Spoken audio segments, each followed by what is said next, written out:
சிவபெருமான் வேறு முருகப்பெருமான் வேறுன்னு நினைக்கக்கூடாது என்பதை பற்றி கொஞ்சம் சிந்திக்க போகிறோம். சரி, சிவன் வேறு முருகப்பெருமான் வேறு அப்படின்னு நினச்சா என்ன நடக்கும்? சூரசம்ஹாரம் நடக்கும்.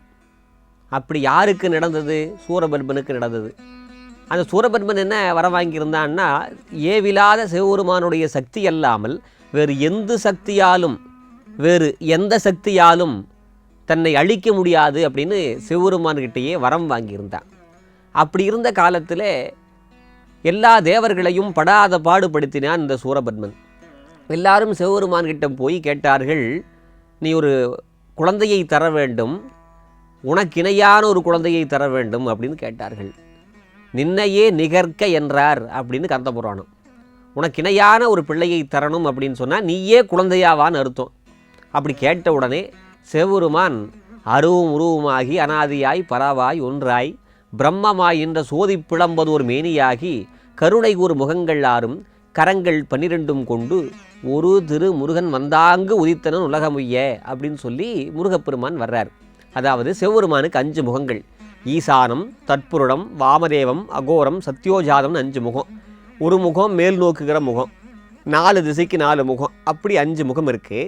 6வது ஒரு முகம் இருக்குது, அது கீழ் நோக்குகிற முகம், அதற்கு அதோ முகம்னு பேர். இந்த அதோ முகம்ங்கிறதுக்கு ஏதாவது சான்று இருக்கா அப்படின்னு கேட்டால், ஒருத்தன் செல்வ செழிப்பில் சிறந்து விளங்குகிறான். அவன் தவறான வழிக்கு போய் செலவு செஞ்சு ரொம்ப கஷ்டப்படுற நிலைமைக்கு வந்துட்டான்னா அவனோட கதி என்ன கதி? அதோ கதின்னு சொல்லுவோம்.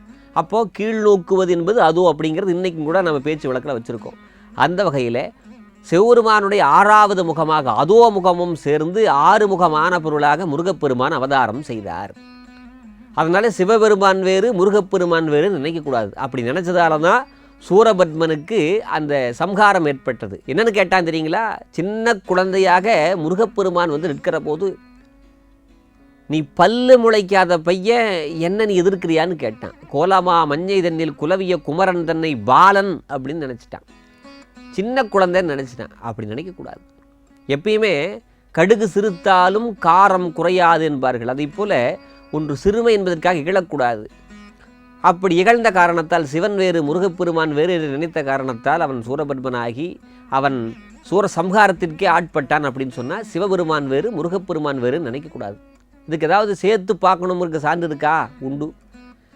முருகன் கோயில்களில் எந்த கோஷத்தை சொல்கிறோம்? அரகர அரகர அரகர அரகர என்கின்ற நாமத்தை சொல்கிறோம். அரகரங்கிற நாமம் யாருடையது? அற அப்படின்னா அது சிவபெருமானுக்குரியது.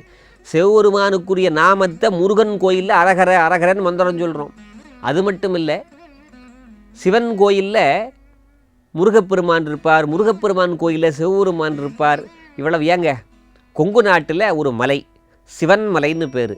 சிவன் மலைக்கு மேலே போய் பார்த்தீங்கன்னா அங்கே சிவபெருமான் சுவாமியாக இருக்க மாட்டார், முருகப்பெருமான் தான் இருப்பார். சிவன்மலை ஆண்டவர்னு சொல்லி சாமி இருப்பார். அப்போ சிவன்மலைக்குரிய மலையில் யார் இருக்கா? முருகப்பெருமான் இருக்கார். இவ்வளவு ஏங்க, பழனி மலை எடுத்துக்கோங்க.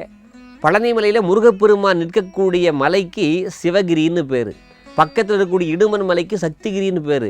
அப்போ சிவன் மலையின் மீது யார் இருக்கிறாரு? எல்லாம் இல்லை, முருகப்பெருமான் இருக்கார். இன்னும் சொல்லணும் அப்படின்னா, கொங்கு நாட்டில் 21 சிவன் கோயில்கள் இருக்குது. அதாவது வேல் கோட்டமாக சிவபெருமானை கும்பிடுவாங்க. 5 வேல் இருக்கும். முருகப்பெருமானுடைய வேலாயிரம் 5 வேலை சேர்த்து வச்சு கும்பிடுவார்கள். அதுக்கு பரமசிவன் கோவில்கள்னு சொல்லி 21 கோயில்கள் இருக்குது. அங்கே பரமசிவனாக எதை கும்பிடுறாங்கன்னா முருகப்பெருமானுடைய வேலாயுதத்தை தான் கும்பிடுகிறார்கள். இப்படி வைத்து பார்க்கிற போது சிவபெருமான் வேறு முருகப்பெருமான் வேறு நினைக்கக்கூடாது. திருச்செங்கோட்டில் ஒரு புலவர் வாழ்ந்தார். அந்த புலவர் என்ன பண்ணுவார்னா, சிவபெருமானை தவிர வேறு எந்த கடவுளையும் கும்பிட மாட்டார்.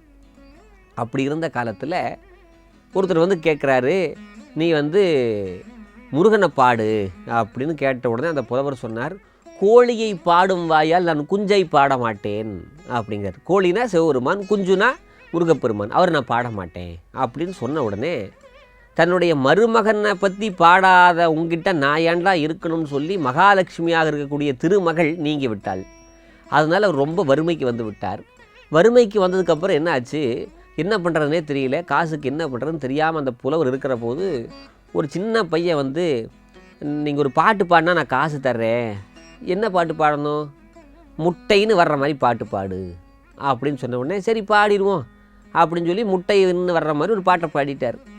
பாடின உடனே அந்த பையன் கேட்டான், குஞ்சை விட முட்டை பெருசான்னு கேட்டான். இது குஞ்சை விட முட்டை பெருசா அப்படின்னு கேட்டான். என்ன சொல்கிறீங்க அப்படின்னு கேட்குற போது, இல்லை நீ குஞ்சையே பாட மாட்டேன்னு சொன்னியே, இப்போ முட்டையை பாடியிருக்கியே அப்படிங்கிறாங்க. கோழி பெருசு, கோழியை விட குஞ்சு அதை விட சின்னது, அதை விட முட்டை ரொம்பவுமே சின்னது. அப்போ நீ முட்டையை பாடியிருக்க அப்படின்னு சொன்னால், அப்போ உன்னுடைய வறுமையை சுட்டி காட்டுவதைப் போல முருகப்பெருமான் போல ஒரு சின்ன குழந்தை கேட்குது. முருகப்பெருமான் போல இல்லை, முருகப்பெருமானே சின்ன குழந்தையாக அந்த கவிதையை வாங்க வேண்டும் என்பதற்காக கோழியை பாடும் வாயால் குஞ்சை பாடமாட்டேன் என்று ஒரு புலவர் இருந்தபோது, அந்த புலவருக்கு வறுமையை கொடுத்து வளமான தமிழை பெற வேண்டும் என்பதற்காக முட்டை என்கின்ற சொல்லை கொடுத்து நீ முட்டையை பாடுன்னு சொல்லி அப்படி பாடி வாங்கிக்கிட்டார். அப்போ சிவபெருமான் வேறு முருகப்பெருமான் வேறு அல்ல அப்படிங்கிறதுக்காக முருகப்பெருமானே ஒரு சிறுவனாக திருச்செங்கோட்டில் ஒரு அற்புதத்தை நிகழ்த்தினார்கள். சரி, இதில் என்ன சிறப்பு? இது எங்கே இருக்குது? இதுக்கான சான்றுகள் எங்கே இருக்குதுன்னு கேட்டால், திருப்புகழில் அருணகிரிநாத பெருமான் பாடும்போது சொல்கிறாரு, முற்பட்ட முரட்டு புலவனை கவி பெருமாளே. அதாவது அந்த முரட்டு புலவன், அந்த புலவன் கிட்ட போய் கவிதையை வாங்குவதற்காக நீ இப்பேற்பட்ட திருவிளையாடலை செய்தாயே, கவிதையை பெறுவதற்காக ஒரு திருவிளையாடல் செய்தாயே முருகா அப்படின்னு சொல்லி அருணகிரிநாத பெருமான் பாடுறார். அப்படி சிவபெருமான் வேறு முருகப்பெருமான் வேறுன்னு எப்பவும் நினைக்கக்கூடாது. கட்டி தங்கம் சிவபெருமான், ஆபரணமாக வந்துருச்சுன்னு வச்சுங்க, ஜுவல்லாக வந்துருச்சுன்னா அதுதான் முருகப்பெருமான். அப்போ சிவபெருமானையும் முருகப்பெருமானையும் வேறென்று நினைக்காமல் இருவரையும் ஒருவராக நினைக்க வேண்டும். அருமுகச் சிவன்தான் யார்?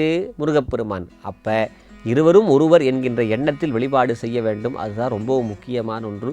முருக தரிசனத்திலே முருகனை சிவனாக பார்க்க வேண்டும், சிவனை முருகனாக பார்க்க வேண்டும். அப்படி பார்த்த தலம் திருச்செந்தூர். திருச்செந்தூரில் அருணகிரிநாத பெருமான் முருகனை சிவபெருமானாக பார்த்தார், சிவபெருமானை முருகனாக பார்த்தார். நன்றி.